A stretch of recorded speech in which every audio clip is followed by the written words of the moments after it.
I have a confession to make. My YouTube videos, they're bad.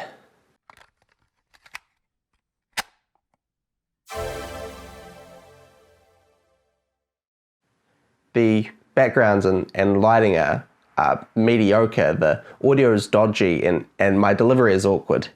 And worst of all, I just can't seem to find a way to make these things interesting. So, why am I telling you this? Partly it's kind of self-aware hedge against any negative value judgments that you might make about me based on the quality of these videos, but mostly it's because I don't want anyone else to use mediocrity as an excuse not to do something that interests them for as long as I have.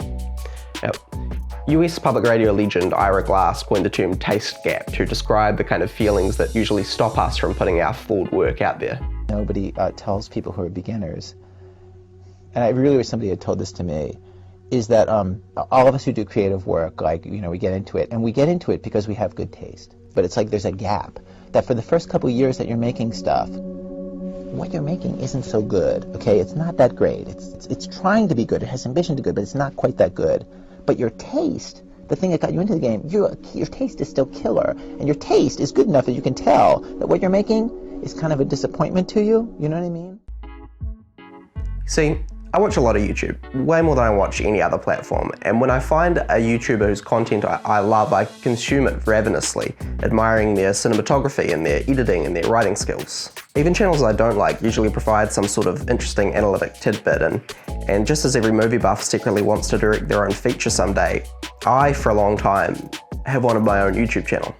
The problem is that when I write, shoot and edit a video, the results never seem to match up with what I see in my head, nor the standard that I see in the creators that I love. And even worse, I often think about whether or not I would subscribe to my own channel were I a viewer, and as much as this sucks, I don't know that I would.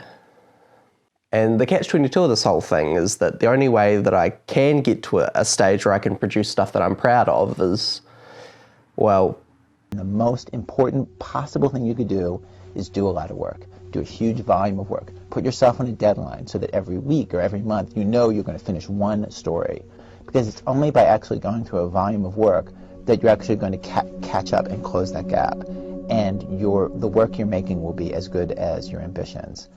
So, as much as it pains me, I put myself out here as often as I can, all the while reminding myself that this is what MKBHD's first video looked like, and that Casey Neistat and Matt Diavella both had at least a decade of filmmaking experience behind them before their YouTube careers even begun. Despite my disappointment with the end product, the actual process of making these videos has been one that I've really greatly enjoyed. The writing and ideation process gives me an excuse to dive deeply into topics I'd never otherwise have an excuse to, and I genuinely love playing around with the camera. I think that too often we get discouraged from pursuing the things that interest us because of the discouraging self-criticism that comes along with starting out at anything, particularly when that pursuit involves publicly posting your work.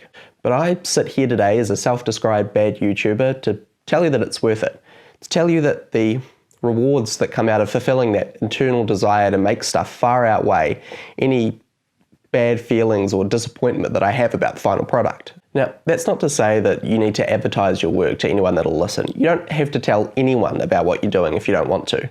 But the important thing, and the thing that will allow you to close that taste gap, is to just make the stuff in the first place. Dude, sucking at something is the first step towards being sort of good at something. At the end of the day, all those worries that you'll be ridiculed or that you don't have the right equipment or anything to say are just excuses.